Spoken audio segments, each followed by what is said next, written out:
The heat was rising off the asphalt outside the Fort Bragg courthouse when it happened. A man in a tan army uniform, Colonel Michael Wagner, stood fuming at the top of the stairs, his broad shoulders squared like he was preparing for battle. He barked into the humid southern air, "This is a damn circus. Allow the evidence? They haven't seen what we've seen." People gathered. Some wore uniforms, others civilian clothes. Most held up phones, recording. No one dared interrupt him, not even his two aides flanking him nervously. A few steps down stood a woman in a crisp Army service uniform. Major Emily Carter, late 30s, calm, composed. Her gaze locked onto Wagner like a spotlight. "Colonel," she said evenly, "you're damaging the Army's reputation. This is not the way." He looked at her like she'd insulted his bloodline. "What does a woman like you know about command? You think you can stand in my way?" She didn't flinch. 5 seconds. He laughed bitterly, took a step toward her. "You better step aside before I—" 4. The aides shifted, uneasy. 3. Wagner's jaw twitched. His fist clenched. 2. He lunged, reaching for her arm. She moved like lightning. A step forward, twist, a sweep of the leg. And the colonel was down on one knee, gasping as she held his shoulder in place. The crowd fell into stunned silence. "That's obstruction of a federal investigation, sir," she said quietly. "You're interfering with legal process." Wagner, red-faced and breathing hard, muttered, "Investigation? What damn investigation?" "I'm with the Army Legal Affairs Office. Internal investigations. I'm here under orders." He froze. Slowly she released her grip. Wagner didn't get up right away. When he did, brushing off his uniform, the cell phones were still recording. Emily stepped back, still calm, eyes unreadable. Captain Daniel Reese, also in uniform, approached her. Early 30s, clean cut, Midwest accent. "You all right, ma'am?" She nodded. "Just doing my job." He handed her a sealed manila envelope. "Judge cleared the additional evidence this morning. They want a full report submitted tonight." She tucked the envelope into her jacket, her voice low but firm. "Then we better get started." Later that evening, Emily sat under fluorescent lights in a quiet office buried inside Fort Bragg's Legal Affairs building. Papers were spread out like a battlefield. Captain Reese poured coffee from a vending machine and brought her a cup. "Why do you think Wagner lost it today?" "Something in that evidence threatens him," she replied, flipping through a training report. "He knows it's bigger than just him." Reese leaned against the desk. "You think someone higher-up's involved?" "If I had to bet," she said, tapping a page, "yes. But we need to prove it. The safe at the training facility. If we can get a search warrant, we might find what we need." She paused, rubbing the fatigue from her eyes. Outside, the lights of Fayetteville glowed in the Carolina dusk. "I'll file the warrant in the morning. That safe might hold more than just reports." Reese nodded. "You sure you want to keep going with this?" She looked at him. "Justice doesn't bend because someone wears more stars." A moment of silence passed. Then she picked up a pen and started drafting the search application. Outside, the cicadas sang. Inside, the battle had just begun. The morning sun hadn't yet burned through the mist hanging over Fort Bragg when Major Emily Carter stood in front of the Judge Advocate General's office. Her uniform was crisp, the sealed application for a search warrant tucked neatly in her hand. She stepped inside, greeted the clerk with a nod, and submitted the form without a word. By 10:30 a.m., the approval came through. The warrant was signed. "We're good to go," Emily said to Captain Daniel Reese, who stood beside her, holding a small black evidence camera. "Grab the log sheets. We'll need to catalog every file." They drove in silence across base to the training headquarters. The building loomed in front of them, plain brick but heavy with history. As they entered, Colonel Wagner was waiting. He didn't greet them. Arms folded, chin up. "Is this how you want to play it, Major?" Emily offered the warrant. "Please open the wall safe, Colonel. We'll keep this brief." Wagner took the paper, glanced at it with a snort, and handed it back without a word. He turned toward the safe behind his desk and began punching in a code. Click. The steel door creaked open. Reese activated the camera. Recording, 11:03 a.m., search pursuant to warrant issued this morning. Inside the safe were rows of manila folders and a few thick binders. Emily slipped on latex gloves and began pulling them out carefully. The first folder held routine training schedules. The second contained a list of medical incidents, but all with suspiciously vague diagnoses. Captain, log and label, folder A1, training schedules, folder A2, medical records. Then came the third envelope. Emily froze. What is it? Reese asked. Procurement contract, training gear. She held up the document, a purchasing agreement for body armor. The price was nearly double the standard cost. Her eyes scanned the bottom. Signed by Wagner. And another. Reese, look at the signature. Reese stepped closer. That's General Hans Richter, head of logistics. Exactly. Wagner cleared his throat behind them. You done with the show yet, Major? Emily didn't turn around. She pulled out another folder. More contracts, more inflated prices, more signatures. Captain, this is systemic. Corruption, deep and wide. At the bottom of the stack was a red-sealed envelope marked classified. Emily reached for it. Don't touch that, Wagner barked, lunging forward. She stepped aside smoothly. He stumbled. The warrant covers all materials in the safe, she said flatly. She broke the seal. Inside was a slim, black cash ledger, handwritten. Page by page, she turned through dates, dollar amounts, initials. Reese, this is an embezzlement ledger. Look at this. Actual versus reported prices. Differences pocketed. Hundreds of thousands missing. Reese whistled softly. We're not just dealing with sloppy paperwork. This is deliberate. Emily nodded. She slid the ledger into an evidence bag. Colonel Wagner, you're hereby detained pending investigation for abuse of office and financial misconduct. You can't be serious, Wagner muttered, sweating now. Captain, secure him. Reese produced handcuffs. Wagner shoved his arm away. Do not resist, Emily warned. He lunged again. She caught his wrist and twisted, stepping behind him. He groaned, dropped to a knee. Reese fastened the cuffs. Outside the office, the hallway was lined with junior officers and enlisted soldiers watching silently.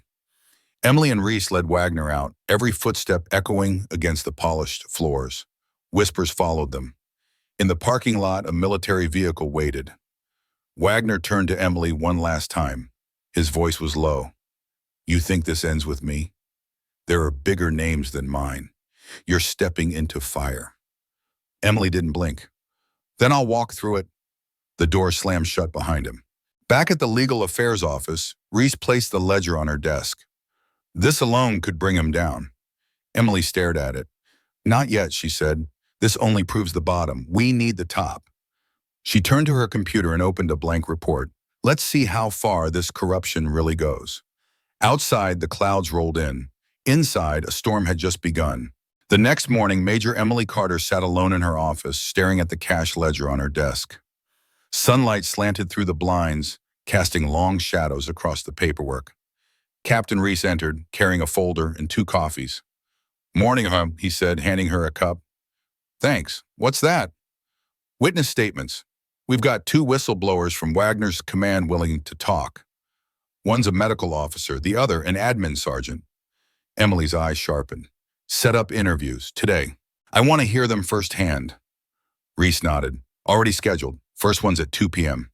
The hours passed in a blur of document reviews and internal emails. At 1:58 p.m., the first witness arrived. Dr. Eric Hastings, Army Medical Corps, mid-30s, lean build, haunted eyes. Emily and Reese sat across from him in a quiet interrogation room. Emily pressed record. Dr. Hastings, please tell us what you witnessed. He took a breath. Last December, during a field training exercise, a recruit cracked 2 ribs. Wagner ordered us not to report it. He said it would screw the readiness reports. Was the injury documented? Falsely, listed as leisure accident. No hospital, referral, no official record. Do you have proof? Hastings reached into his bag and pulled out a USB stick. I backed up the original chart before it was doctored. Emily took it with gloved hands. Why come forward now? Because I took an oath. And because that recruit still can't run a mile.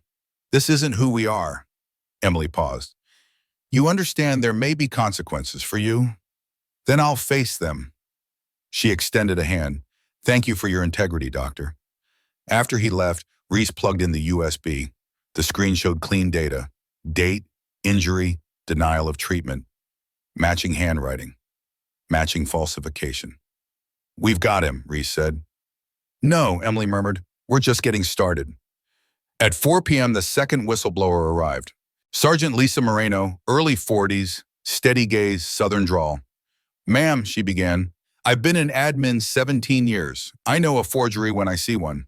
"Go on," Emily said.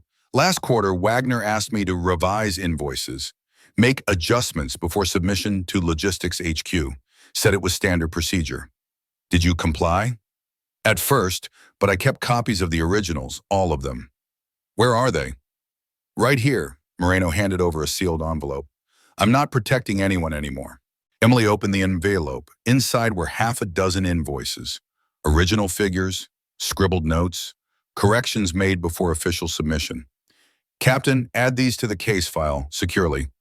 "Yes, ma'am." When Moreno left, Reese turned to Emily. "Wagner's circle is falling apart. This is enough for prosecution."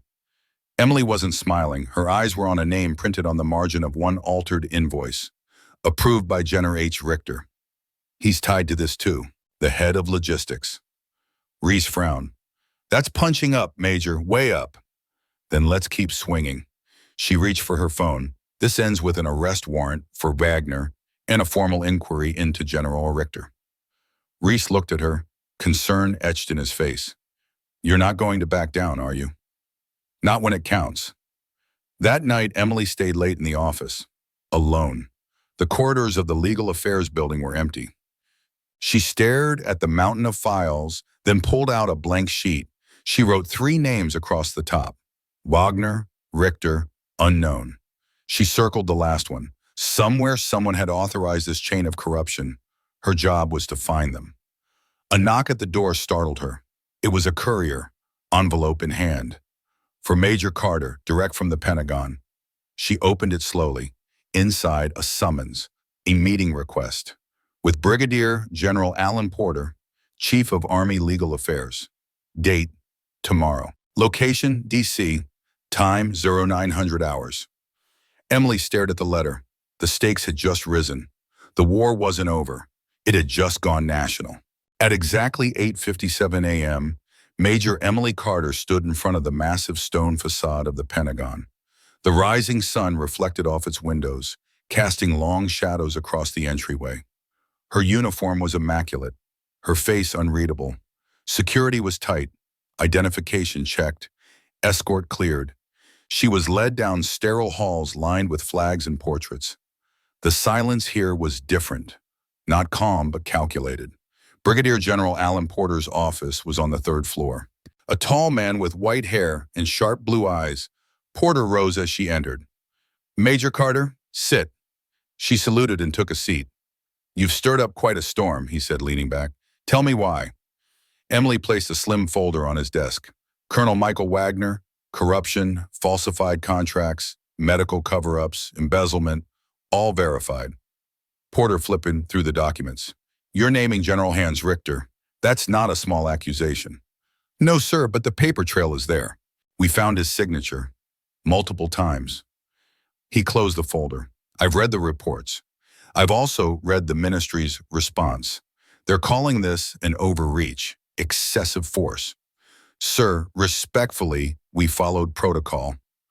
Porter sighed. "Emily, the Army is a house of cards. Shake the base too hard, and the top falls." She leaned forward. "Maybe it should."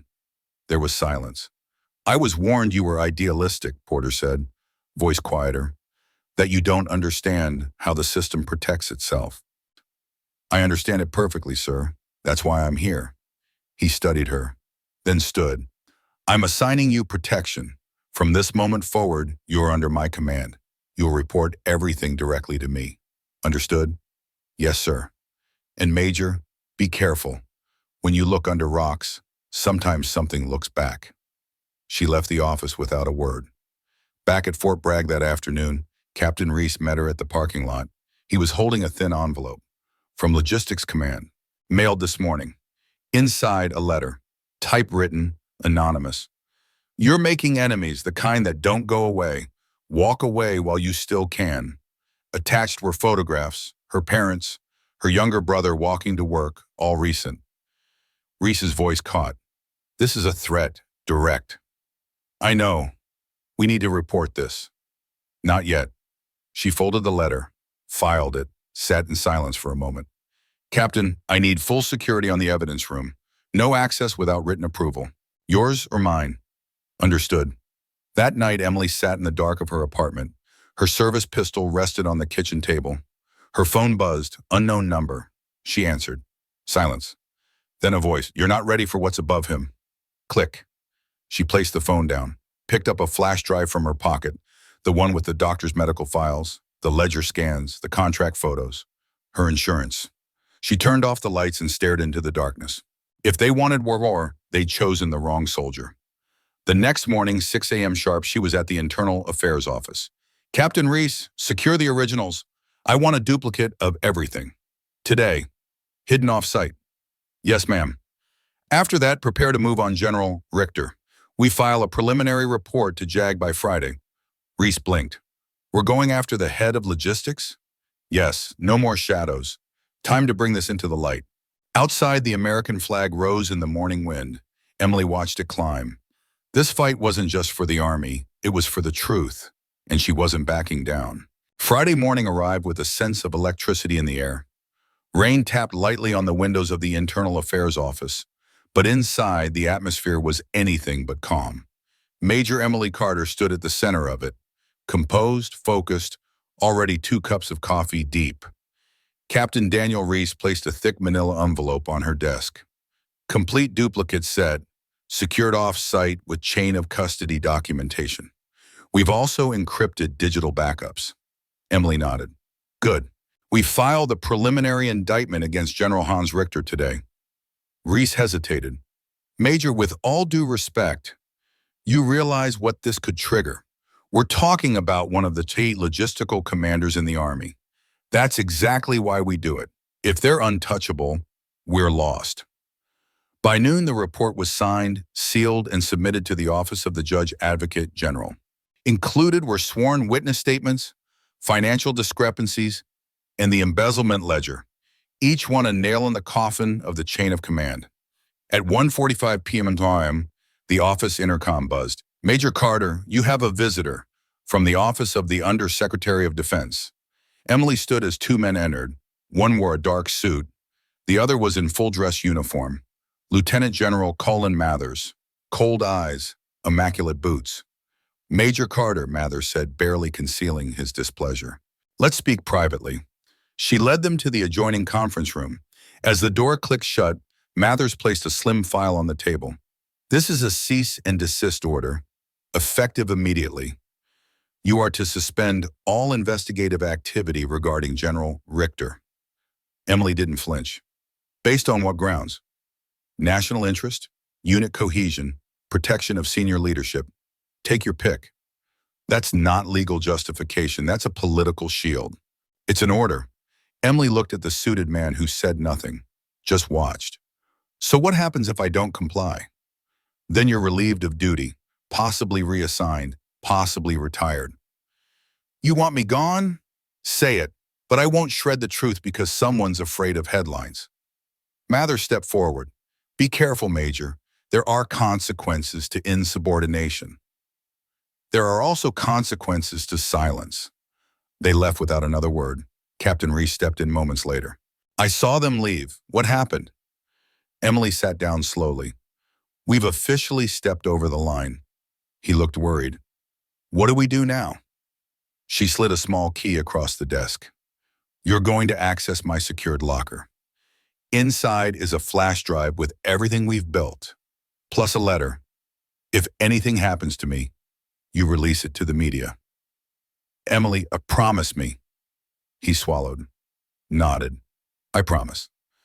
That night, Emily didn't go home. She sat in the office alone, reading through old reports. Her phone buzzed at 9:13 p.m. A single message. Think of your family. Attached, a photo of her brother's car in the driveway. The timestamp was from 20 minutes earlier. Emily stared at the screen, then slowly she locked her phone away. They thought fear would stop her. They were wrong. Saturday morning, 8 a.m., she returned to the office to find the evidence room door ajar. She rushed inside. Shelf 3, row B, The original ledger, gone. No, footsteps behind her. Major. The access log shows only one name after hours last night, Reese said quietly. Emily turned. Who? Lieutenant Colonel Valerie Ross, Deputy Logistics Director. Emily's hands clenched. They're burying it, piece by piece. Reese stepped closer. Do we still have the scans? Yes, and my statement's already filed. She looked at him. Captain, they may erase files, but they can't erase what I remember. Or what I'll say under oath. She walked out of the evidence room, fire in her eyes. They were trying to break her, but Emily Carter didn't break. She built pressure, and she knew how to use it. Sunday morning, Fort Bragg was unusually quiet, the base still waking under low gray skies. But Major Emily Carter had been up since dawn, seated in her office, reviewing the backup scans from the stolen ledger. Her notes were meticulous. Names, dates, payment trails, every thread was laid out in front of her like a map of rot. At 9:06 a.m., Captain Reese entered, holding a slim, sealed envelope. This came by private courier, no return address. Emily took it carefully. Inside was a letter, typed, unsigned. We see what you're doing. Stop now or next time it won't be your family we photograph.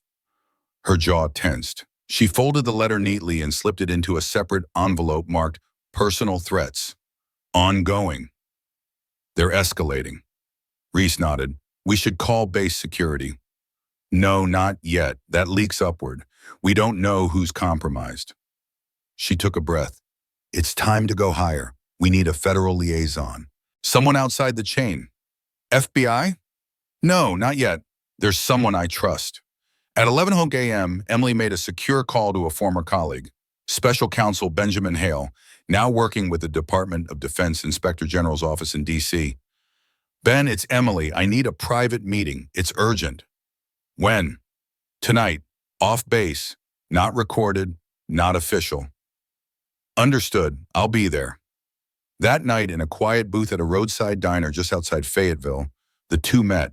Hale, mid-40s, weathered, sharp-eyed, slid a small recorder into a metal case and locked it. Now it's just us.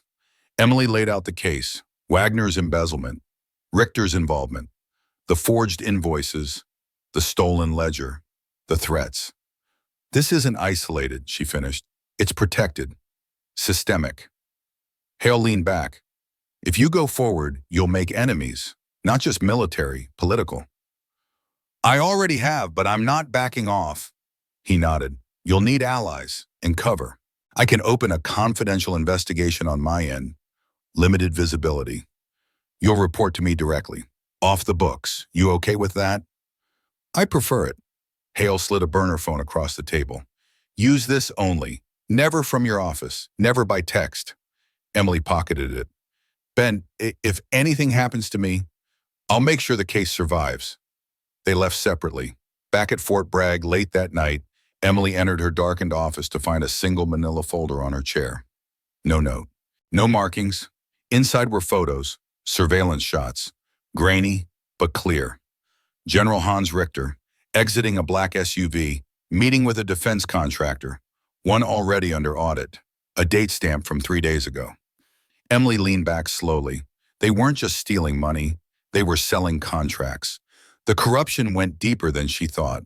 She picked up a pen and wrote one word on a yellow legal pad, conspiracy.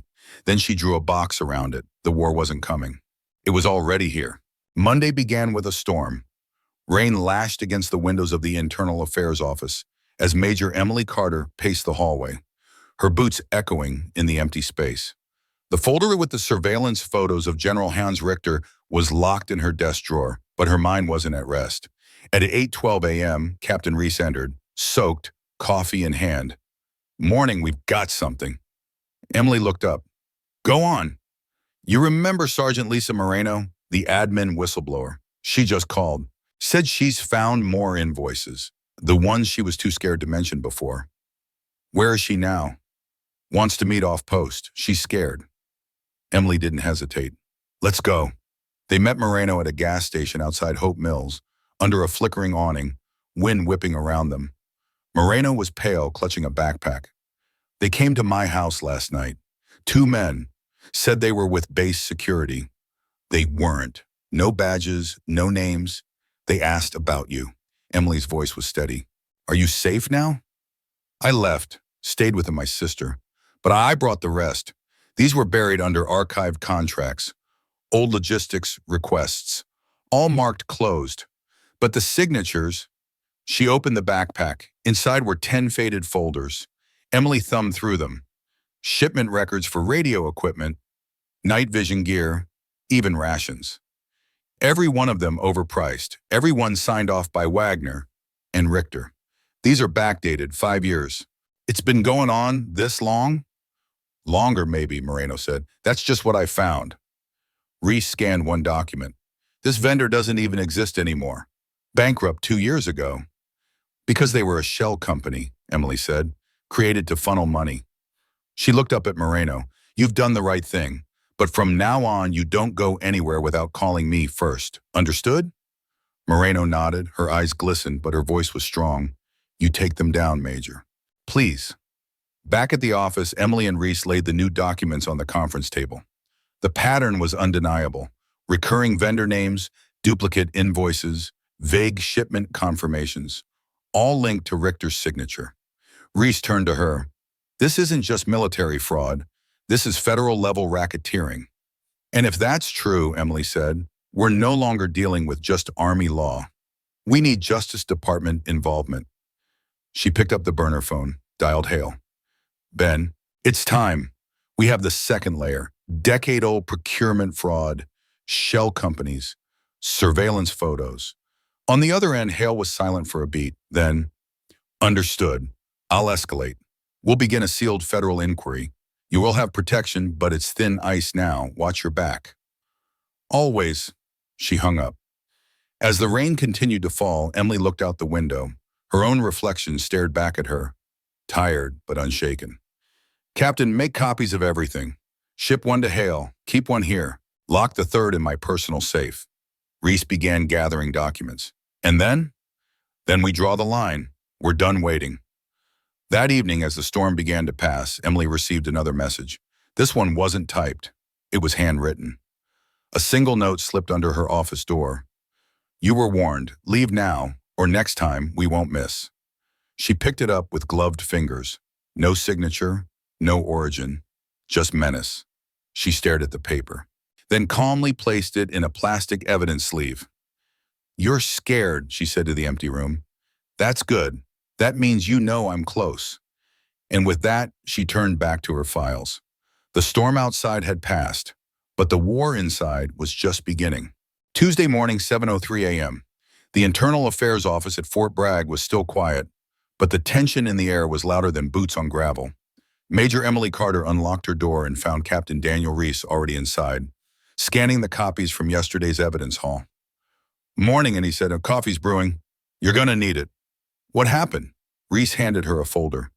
Legal Affairs received a motion from the Army's Office of Public Integrity. They're trying to block the handoff of our case to the DOJ. Emily flipped through the legalese. Her jaw tightened. They're afraid of losing control. If this goes federal, their grip slips.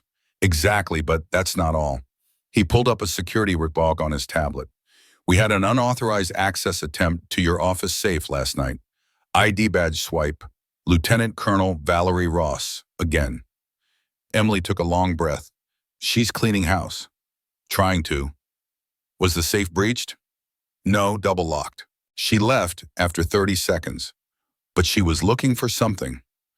Emily turned toward the window. Outside, the sun was beginning to rise, painting the parking lot in pale gold. They're getting sloppy. That means they're desperate.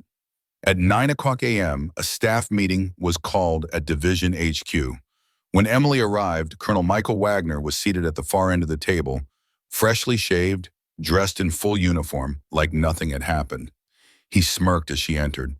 Major Carter, welcome. Been a while. She ignored him and sat across the table. Next to him sat General Haynes Richter, alive, smiling. General, she said, didn't expect to see you here so soon. Surprised? Disappointed? He chuckled, low and slow. Well, the Army's a small world. We all run into each other eventually. The meeting was for Command Climate Review. A farce, a show of unity to downplay scandal. But Emily knew what it really was: intimidation. And then the moment came. A senior officer cleared his throat. "Before we begin, one of our own has something to share." Wagner stood. "I'd like to clarify recent rumors. Yes, there was an internal review. Yes, some records were examined, but no wrongdoing was found. I stand here, cleared of all allegations." Murmurs in the room. Emily stood, calm, steady. "Correction, sir, the review is ongoing. DOJ has been contacted. Multiple witnesses have testified. Documents are in federal hands." Richter's smile faded slightly. "And just to clarify," she continued, "tampering with evidence is a federal offense. Threatening witnesses, another." She let that hang in the air. Then she sat. Silence. The meeting resumed, awkward and stiff. When it ended, Richter approached her. "You've made your point. Now step back, while you still have a career." Emily stared at him. "My career isn't the point. It will be when you're reassigned to Alaska or gone entirely." She stepped closer, voice low. "I've filed a sealed deposition. If anything happens to me, it goes to every major news outlet in the country." Richter blinked. "You're playing with fire, Major." "Good. I brought gasoline." That evening in her office, she called Special Counsel Hale. "They know we're close. I want to move the evidence, everything, tonight." "Understood," Hale replied. "We'll dispatch agents. Quiet. No paper trail." By midnight, every folder, flash drive, and affidavit was gone, transferred to a black SUV with Virginia plates. Emily stood in the shadows and watched the taillights disappear down the road. Her office was empty now, but her war room had just expanded. The battlefield was no longer just Fort Bragg, it was Washington. Wednesday, 6:45 a.m. The quarters of Fort Bragg's Legal Affairs Division were quiet, but Major Emily Carter walked with purpose. Her office was bare. No documents, no files, no drives. Just a locked drawer containing two things: her sidearm and a single name scribbled on a yellow sticky note. Valerie Ross. At 7:00 a.m., Captain Reese entered, holding 2 to-go coffees. "You're early." Emily took hers. "Couldn't sleep." Hale called. "The DOJ is preparing subpoenas. Richter's name is on everyone." She nodded. "Then we're on borrowed time." At 8:30 a.m., a message came through the secure line. An emergency hearing had been scheduled. Fort Bragg's regional JAG office. Confidential. "They're trying to shut it down," Emily muttered. Reese was already grabbing his keys. "Let's move." At 9:15 a.m., the courtroom was filled, not with press, not with outsiders, but with officers in full dress. Brass everywhere. General Richter sat near the front, his eyes unreadable. Wagner was 2 rows behind, arms folded. Ross was at the prosecution table, but strangely quiet. The presiding officer, a stern-faced civilian judge in his 60s, opened the hearing. "This proceeding concerns the admissibility of materials gathered during an internal investigation by Major Emily Carter. The materials have since been transferred to the Department of Justice." Richter's attorney stood. "Your Honor, we move to dismiss the entire body of evidence, citing improper chain of custody and unauthorized handling of classified documents." Emily stood, calm. "Your Honor, every document was lawfully obtained under a signed search warrant, and those marked classified were sealed, logged, and transferred directly to federal authorities." The judge looked between them. "And the alleged threats to witnesses?" Emily didn't blink. "Documented, backed by testimony." There was a rustle in the gallery. Someone whispered, too loud to be unintentional, "She's bluffing." Emily turned, looked directly at Richter. "No, General, I don't bluff." The judge raised a hand. "This court will recess for 1 hour while I review the file." In the hallway, Ross approached. Her expression was unreadable. "You knew they were watching you, didn't you? From day one?" Emily nodded. "I counted on it." Ross hesitated, then handed over a folded slip of paper. "This was left in my mailbox. No name, just coordinates." Emily opened it. A location, somewhere off base, rural. "Why are you giving this to me?" "Because I'm not sure who I'm working for anymore. And I think you're the only one who still knows right from wrong." Back in the courtroom, the judge returned. His expression had changed. "I find that the investigation was conducted lawfully. All submitted materials remain admissible. The DOJ may proceed." Gasps. Wagner stood to protest. Richter's face darkened. The judge slammed the gavel. This hearing is concluded. Emily exhaled, the first full breath she'd taken in days. But she wasn't celebrating.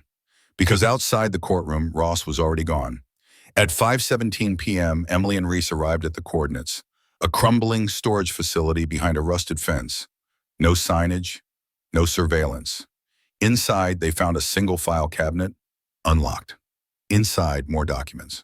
Invoices, logs, letters with Richter's signature, and something else. Photos, dozens. Surveillance images of base officers meeting with civilian contractors. Off the books, under aliases. Emily stared at them. This isn't just procurement fraud. This is covert contracting, possibly illegal arms deals. Reese looked pale. If this gets out, it will, she said, and we'll make sure of it. She picked up the top folder. It was labeled Operation Whitestone. Her hands shook just slightly. She turned to Reese. We're not in a corruption case anymore. We're in something bigger. And somewhere back at Fort Bragg, Richter was watching the clock because he knew she was coming. Thursday, 6:15 a.m. The sun had barely risen, but Major Emily Carter was already seated at her desk, the word Whitestone burning in her thoughts. A file folder lay open before her, its contents spread across the surface like evidence from a crime scene. Photos of off-book meetings, satellite coordinates, lists of unsanctioned inventory deliveries. Operation Whitestone wasn't just a nickname. It was a covert logistics program, one that appeared to exist outside legal channels. One that bore General Hans Richter's signature on nearly every page. Captain Reese entered quietly, holding a printout. His face was pale. Emily, the shell companies. I ran them through every available index. Most are registered under names that trace back to one common address. She raised an eyebrow. Where? Langley, Virginia, CIA front. Emily froze. You're telling me this wasn't just military embezzlement? No, this was sanctioned, or at least someone wanted it to look that way. She stood up, pacing now. Her thoughts raced through timelines, signatures, chain of command.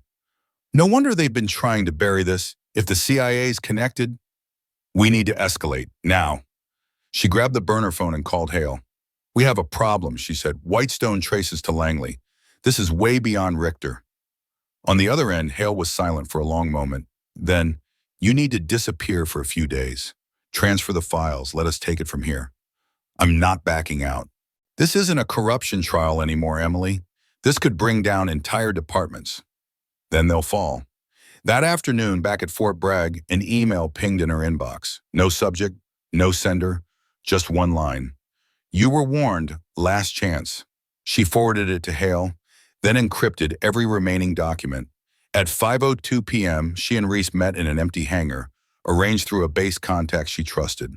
They handed off everything, digital drives, physical files, sealed affidavits. The courier didn't speak, just nodded and disappeared. By the time they returned to the office, all evidence had been moved to federal custody. Emily sat down slowly. They can't touch us without exposing themselves now. Reese wasn't so sure. They'll still try. Power doesn't go quietly. That night, Emily received a knock at her apartment door. When she opened it, Lieutenant Colonel Valerie Ross stood there, no uniform, just a plain gray hoodie and jeans. I know where the money went. Emily stepped aside. Ross handed her a flash drive. Offshore accounts, Bahamas, Cayman Islands, fake companies linked to Wagner's cousin. But there's more. One of the deposits led back to a PAC, political funding, a senator's campaign. Emily blinked. That's federal election fraud. Ross nodded. If you go public, you're not just bringing down generals. You're pulling the thread on the entire system. Emily sat at the edge of the couch, absorbing the weight of it. So be it. Ross's voice dropped. I want to help, but you need to protect yourself. This isn't a case anymore. This is a war. Then it's good I'm a soldier. The two women stared at each other, a silent alliance forged in the ruins of loyalty.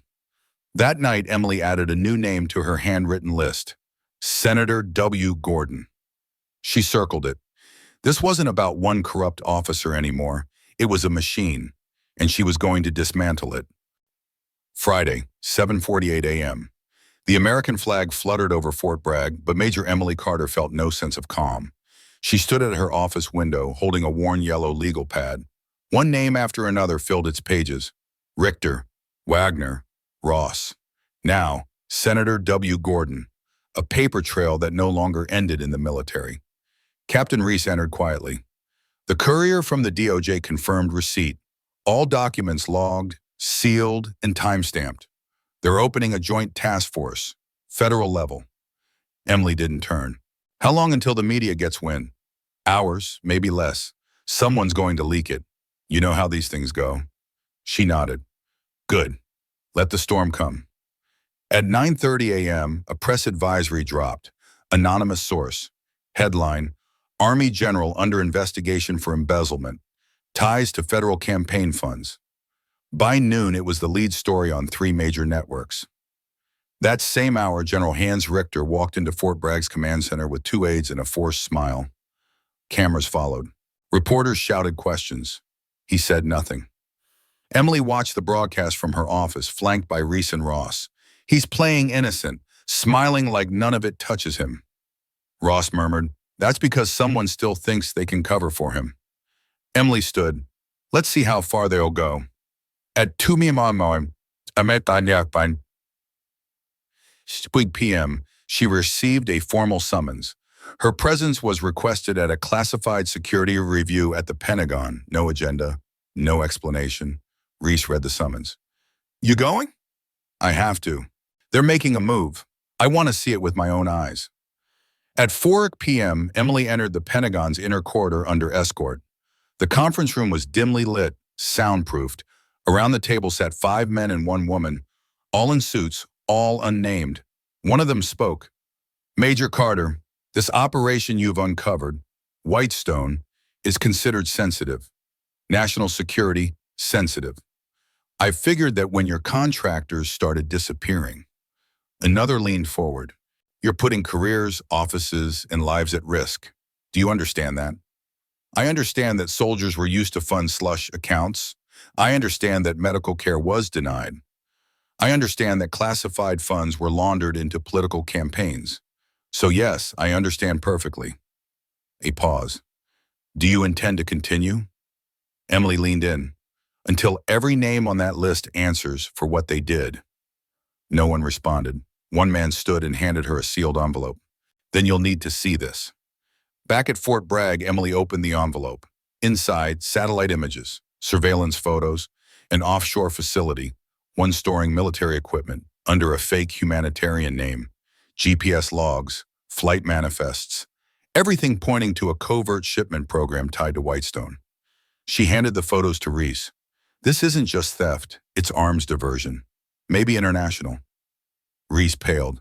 This is treason. Emily locked the envelope in her safe. At 10:13 p.m. her phone buzzed. A single text from Hale. DOJ case now classified as National Threat Level 2. Proceed with extreme caution.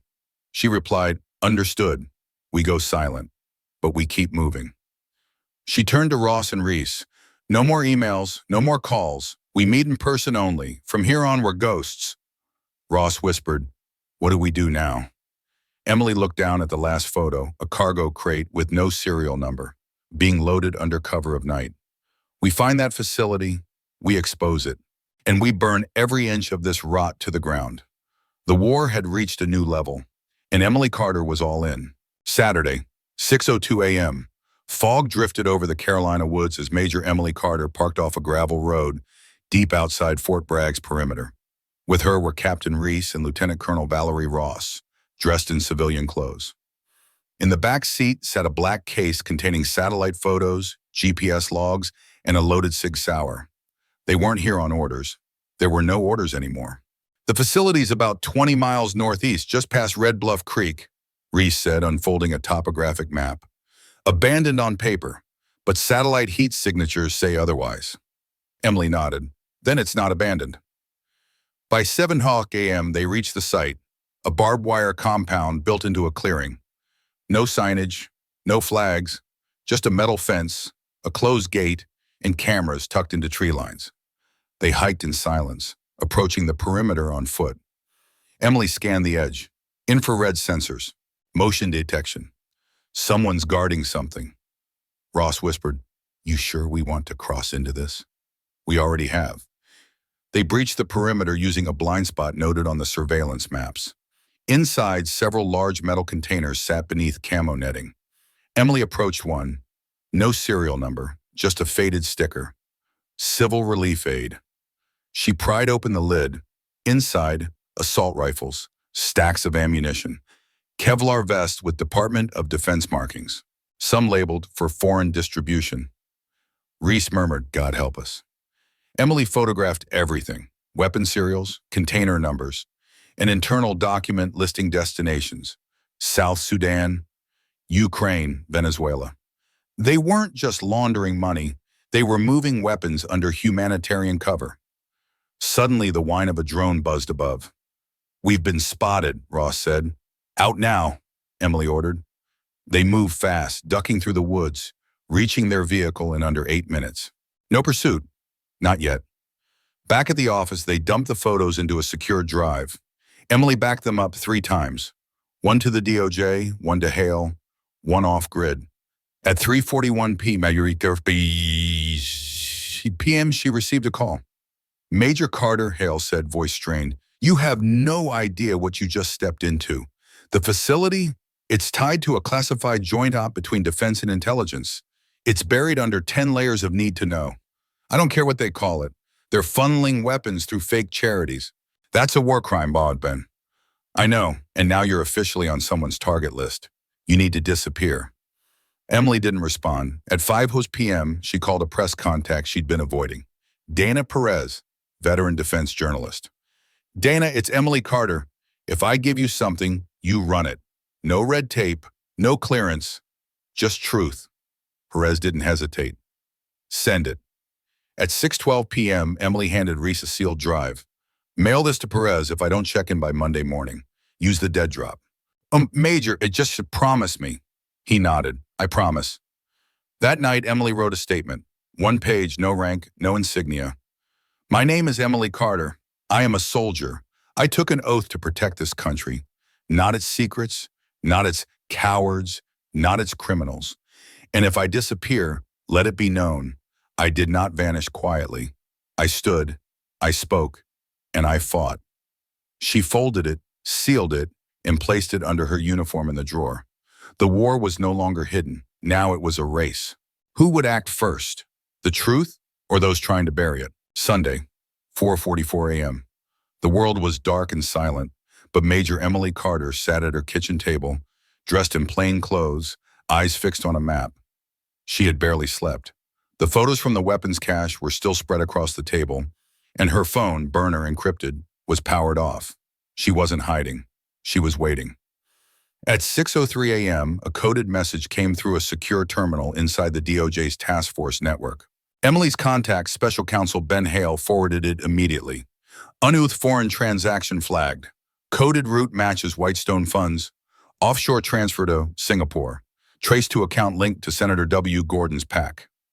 Emily exhaled. The thread had reached its end, a sitting U.S. senator laundering diverted military funds through covert weapons deals. At 7 a.m., she met Reese and Ross at an old National Guard outpost slated for decommission. It was quiet, isolated, their new temporary base. "The DOJ has what they need," Emily said, "but they'll wait for political cover. This is going to get messy." Reese looked up from his laptop. "Then we force the timing, leak the photos, the names, the paper trail, all of it." Ross added, "And then, they'll try to discredit you, strip your clearance, end your career." That was never what I was protecting. Emily opened a sealed envelope and removed a secondary ID, Brigadier General rank. Real, recent, signed by the Pentagon but never activated publicly. Reese blinked. "What is that?" "Insurance. I was promoted last quarter under sealed review. They buried it so I'd keep my mouth shut. I didn't." Ross stared. "Then you're a general." Emily nodded. "Effective immediately. We go public." At 9:12 a.m., the first leak dropped. A bundle of redacted documents, images of the hidden facility, forged contracts, procurement records, all with timestamps and embedded metadata. Uploaded anonymously, traced back to a military forum. Within an hour, hashtag White Stone Conspiracy was trending. At noon, Dana Perez, the journalist Emily had trusted, published a scathing report titled, "The Generals Who Sold the Uniform." Her sources were airtight. The fallout began. By 2:30 p.m., the Department of Defense issued a brief, cold statement. An internal investigation is underway. But it wasn't enough. At 3:11 p.m., Emily received a call from Hale. There's a formal motion to charge Senator Gordon with the conspiracy and campaign finance violations. You lit the match. Good, now we bring the rest down. But even as the system began to shake, danger came knocking. At 5:42 p.m., Ross intercepted a message from Army intelligence. They're issuing a recall. They want you to report to HQ in person, midnight, no details. Emily folded the message. It's a trap. So what do we do? Reese asked. She stood slowly. We show up anyway, but not alone. We wear the rank, we bring press, we walk into the belly of it and force their hand. Ross said nothing, then, we may not walk back out. Emily nodded, but we won't kneel. That night, 11:58 p.m., a black SUV pulled up in front of Army HQ. Emily stepped out in full uniform, Brigadier General rank on her shoulder, flanked by Ross and Reese. A small group of journalists waited, tipped off minutes before. She walked through the front doors, not with fear, but with purpose. The war for truth had reached its reckoning, and Emily Carter was ready to finish what she started. Monday, 12:01 a.m. The marble floor of Army headquarters echoed under General Emily Carter's boots. Flanked by Captain Reese and Lieutenant Colonel Ross, she walked past security checkpoints without a word. Her new rank, Brigadier General, gleamed under fluorescent lights, impossible to ignore. At the end of the corridor, a group of officers waited, among them General Hans Richter. He smiled faintly. General Carter, impressive entrance. Emily stopped 3 feet in front of him. I came when summoned, but if this is a trap, you chose the wrong target. From the side, a man in civilian clothes, Department of Defense Internal Affairs, stepped forward. This isn't an ambush, General. It's a hearing, a closed-door inquiry. You'll be questioned, privately. She looked behind her. 2 journalists waited in the hallway, cameras off but rolling audio. Their eyes met hers. She gave a single nod. Then let's proceed. In the dimly lit conference room, Richter sat across from her. A panel of 3, 1 civilian attorney, 1 JAG officer, 1 DOD inspector, opened the session. General Carter, we've received extensive documentation alleging illegal procurement activity, weapons diversion, and financial misconduct tied to Operation Whitestone. Do you acknowledge authorship of the submitted materials? I do. And you understand the consequences of submitting classified material without authorization? I also understand the consequences of silence. Lives were lost. Laws were broken. And this institution, she paused, nearly forgot who it was meant to serve. Richter leaned forward. You went outside your chain of command. You compromised national operations. Emily's voice was calm. I exposed criminal enterprise hidden under the flag. Don't confuse exposure with betrayal. The panel glanced at each other. The DOJ has taken control of the Whitestone investigation, said the inspector. However, questions remain about internal complicity. You are not exempt. Emily nodded. Then question me every hour, every page. I have nothing to hide. Outside the room, media reports were exploding. Perez's article was picked up by international outlets. Satellite images, offshore accounts, political fallout. The term shadow procurement entered public vocabulary. By sunrise, resignations began. 3 senior officials at Logistics Command, 1 Deputy Secretary of Defense. And finally, the confirmation. Senator W. Gordon was under federal indictment. At 10:06 a.m., Emily left the hearing room, her shoulders square, her jaw set. Reese met her outside. You okay? Better than okay, Ross joined them. They're spinning it, but they can't unring the bell. News vans now lined the outside of HQ.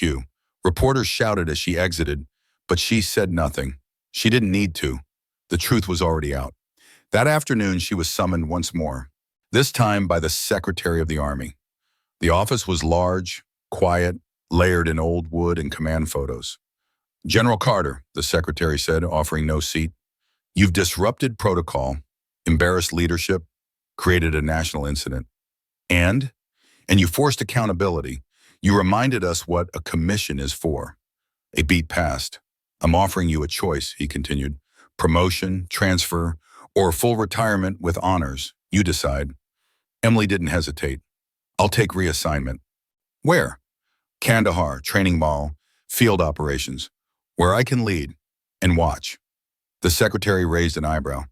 You still trust the system? No, but I'm still part of it, and I'll be damned if I let it rot while I'm standing in uniform. By evening, her orders were cut. New assignment, new country, new war. But before she left, she returned to Fort Bragg one last time. She stood alone in the office that started it all, the walls bare, her nameplate already removed. Only her dog tags remained on the desk. She picked them up, clutched them. Not finished, she whispered, just deployed. Outside, a plane waited. Emily Carter, whistleblower soldier general, wasn't retreating. She was advancing, toward the next fight, toward the next truth. Tuesday, 5:15 a.m. The sun had not yet risen over Kabul International when the military transport landed. Dust swirled as the ramp dropped, and Brigadier General Emily Carter stepped off in full uniform. The air was dry, metallic. The horizon smudged with the distant shapes of mountains and temporary shelters. A junior officer greeted her, nervous, young. General Carter, welcome. Your quarters are ready. The base commander expects you at 0900. She nodded. Thank you, Lieutenant. By 7:30 a.m., she stood before a cluster of tents marked Training Command, Camp Resolve. She passed rows of new recruits from Allied forces, watched closely by a mix of U.S. and NATO advisors. The war had changed, but the fundamentals had not. In the command tent, a map of the region stretched wall to wall. The base commander, Colonel Anwar Rahimi, extended his hand. Ma'am, you're not what I expected. You read the papers. He smiled. Only the brave ones. Emily spent the morning reviewing the logistics, personnel gaps, and rotation schedules. But her attention kept drifting to a line on the supply manifest. Chartered private equipment transfer, NGO clearance. Who cleared this? She asked the logistics officer. It came through CENTCOM. Relief mission, supposedly. Tents and radios. I want eyes on every container before distribution. No exceptions. Yes, ma'am. At 1 p.m., she walked the perimeter of the depot. A convoy had arrived, white trucks marked with faded humanitarian logos. Workers offloaded crates labeled medical aid. But she'd seen this before. She stopped one crate, broke the seal, and opened it. Not medicine, not blankets. Inside, encrypted comms gear, not standard issue. And one crate further in, tactical rifles, military grade, stashed under a false bottom. Reese's voice echoed in her mind. This is treason. She turned to the officer beside her, shut it down, and get me inventory control, CID, and local command now. News hadn't traveled fast enough. The network she had exposed had roots here too. By 3 p.m., she was on a secure call with Hale. Whitestone is still active. Different continent, same shell. They're using foreign aid corridors to move weapons. We suspected as much, Hale said. You're sitting on the next front. Then it's time to fight again. That evening in her quarters, Emily stared at her dog tags resting on the desk. Then she opened her field journal, a fresh page. At the top, she wrote, Operation Whitestone, Phase 2, location, Kandahar. Status, ongoing. Below, she added, Objective, expose global network. Tools, evidence. Integrity, persistence. Allies, TBD. A knock at her door. A sergeant entered. Ma'am, there's someone here to see you. Civilian contractor. He wouldn't give his name. Says it's urgent. She stood. Where is he? Motorpool. He's alone. Emily grabbed her sidearm and tucked it behind her belt. I'll go myself, Marnot. Outside, the wind had picked up. Dust curled under her boots as she walked into the growing dark. The war hadn't ended with one press release. It had only gone quiet, and now it was whispering again. Emily Carter was listening, and she would answer. Tuesday, 8:47 p.m. The motor pool at Camp Resolve was dim, bathed in flickering orange light from a single halogen fixture. Brigadier General Emily Carter walked in slowly, hand near her sidearm. The air smelled like oil, metal, and something else. Anticipation. A man stood near the back, silhouetted by an idling generator. Civilian clothes, dusty boots, a baseball cap pulled low. He didn't move. Emily stopped 10 feet away. "You asked to see me." The man removed his cap, late 40s, lean, tired eyes that had seen too much. "Name's Ryan Mace, used to be logistics advisor for an NGO in Kandahar, until I saw what they were moving." Emily narrowed her eyes. "Who are you really?" He handed her a flash drive. "I kept records, shipments, signatures, codes they used. They moved through my manifests, said it was medicine, aid. But I tracked pallets, marked for clinics. They never arrived. What did arrive? Weapons, not local, American stock." Emily took the drive without breaking eye contact. "Why now? Why me?" "Because I saw your name on the news. You did what no one else would. And because yesterday I got a visit, two guys in clean boots who asked too many questions." "Threatened?" He nodded. "I left. Ran. But I took the truth with me. I need to hand it to someone who won't sell it." Emily stared at the flash drive in her hand, then looked back at him. "You just made yourself a target." "Already was. Now I'm just hoping you're faster than they are." She slipped the drive into her pocket. "You stay on base tonight. Protective custody. You don't speak to anyone unless I authorize it. Understood?" Mace nodded. "Thank you." Emily turned, her voice steady. "Don't thank me yet. We just stepped deeper." By 10 p.m., she sat in her quarters, the flash drive loaded into a secured laptop. Files opened one by one, bills of lading, export manifests, GPS logs. Embedded codes matched the same falsified contractors from Operation Whitestone. One folder titled Phase Sigma, Distribution Routes. Maps of East Africa, Southeast Asia, South America, nodes of movement, names of NGO partners. Her breath slowed. This wasn't just a regional operation, it was global. At 10:47 p.m., she connected with Hale over a red channel. "We've confirmed an active international arm of Whitestone. Multiple regions. Mace's data lines up. It's bigger than I thought." "We'll activate the interagency working group," Hale said. "But Emily, if this leaks, it could fracture Allied support. Diplomatic backlash. Then we contain it from inside." "You'll be alone." Emily glanced at her journal. "I already am." After the call ended, she wrote one word at the top of the next page. Sigma. Below it, objective. Disrupt international arms channels operating under NGO and relief funding covers. Confirm link to Operation Whitestone. Secure live testimony. Trace financial route. She closed the journal, locked the flash drive, loaded her sidearm. Outside, the wind had picked up again. The desert didn't sleep. Neither did she. Not while the world burned quietly, and not while she could still fight it. Wednesday, 5:19 a.m. The desert sky over Camp Resolve was still dark, the first hint of morning barely brushing the horizon. Brigadier General Emily Carter stood alone on the north ridge, overlooking the endless expanse beyond the wire. She had barely slept. In her hand, the Sigma map. In her mind, the realization. Whitestone had never been a closed chapter. It was an evolving network, and she had only clipped one head of the Hydra. At 6:10 a.m., she convened a private briefing inside the tactical ops tent. Captain Reese, now in theater, joined her. Lieutenant Colonel Ross appeared on a secure line from Washington. Emily wasted no time. Sigma routes confirmed movement through 3 continents, arms disguised as humanitarian shipments, routed through nonprofit organizations. Some registered in Virginia, others offshore. Ross frowned. And funding? PACs, defense contractors, several foreign donor groups listed as aid partners. Some are shells. We're tracing accounts. Reese looked up. And the field end users? Emily's voice dropped. Some of the shipments are ending up with non-state actors, rogue militias, possibly blacklisted groups. A silence fell over the call. Then this isn't just corruption, Ross said. It's unauthorized weapons proliferation, possibly state-enabled. Emily nodded. And I want the names, I want the bank trails, and I want legal teeth before anyone starts shredding documents. Reese handed over a new update. We've identified a forward operating aid station near Herat. Supplies listed as medical aid were rerouted 3 weeks ago.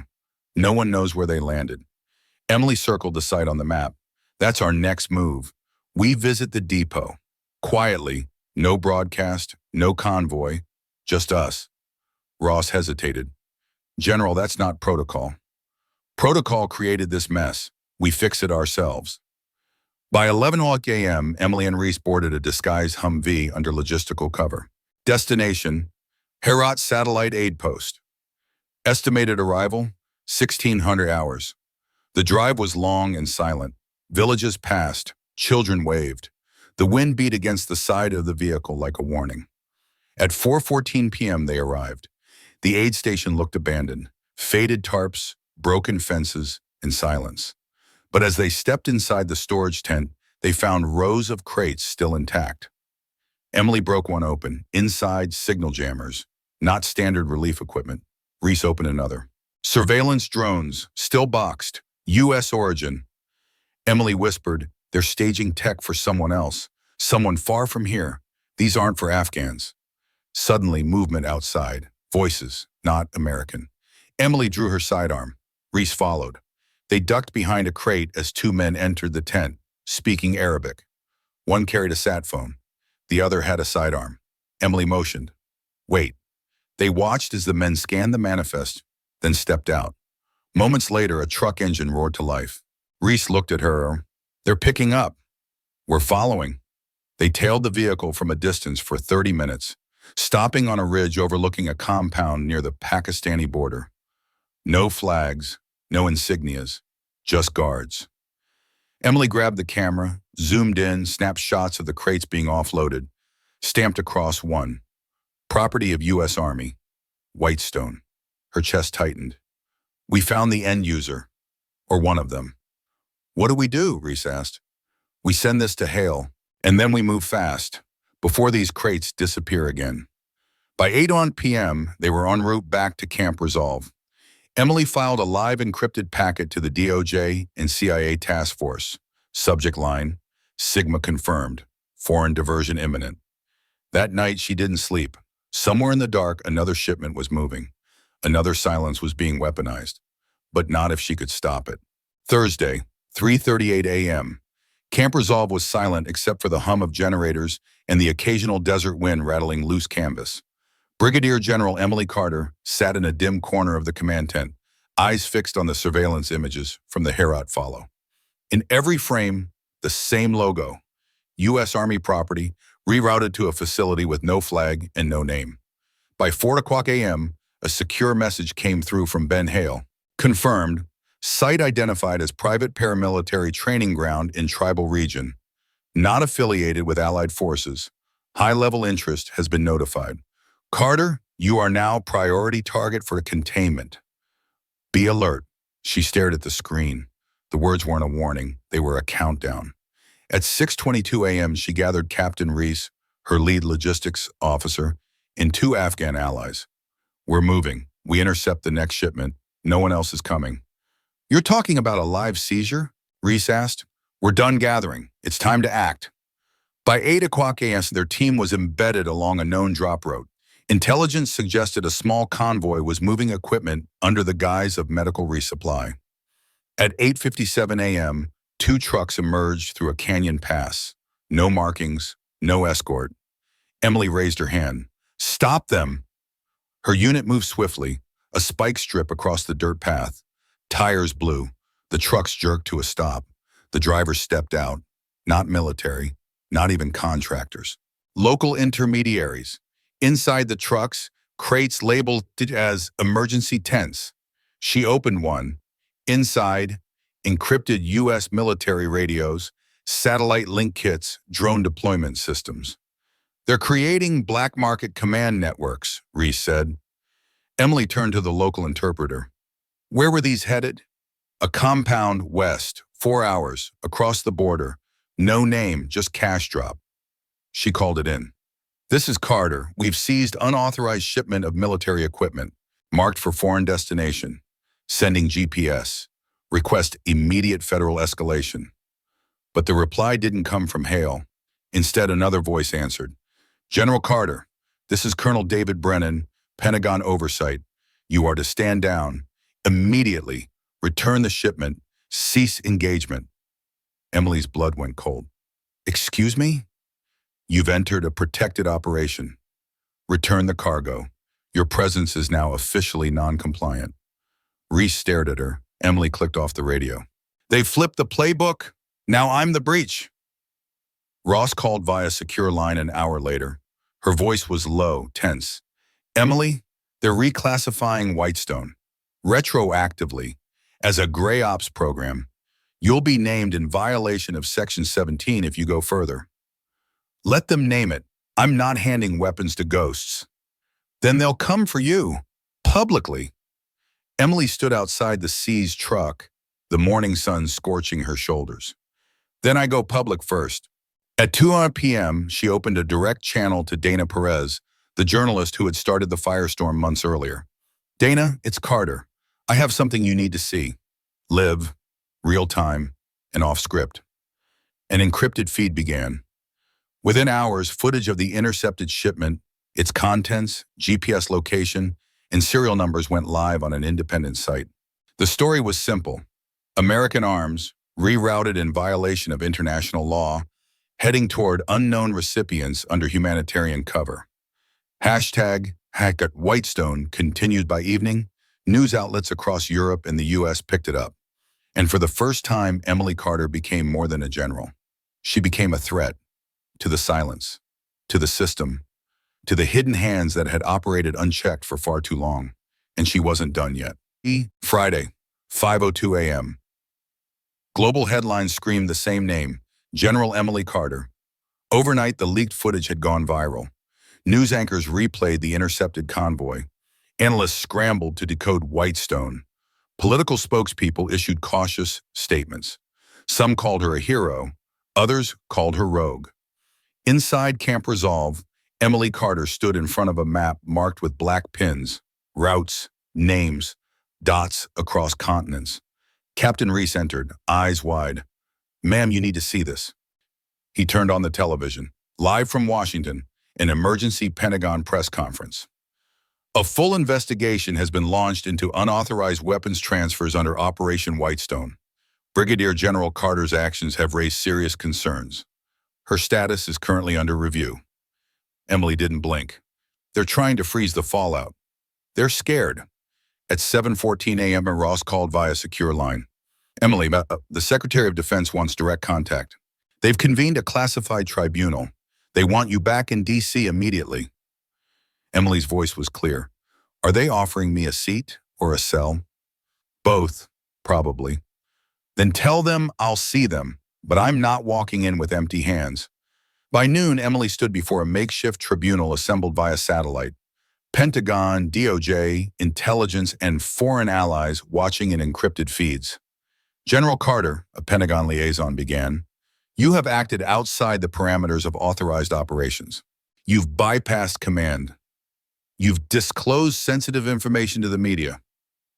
Emily stared directly at the camera, and in doing so, exposed a criminal conspiracy that has routed American weapons to paramilitary groups across 3 continents under false humanitarian pretenses for nearly a decade. A civilian DOJ representative cut in.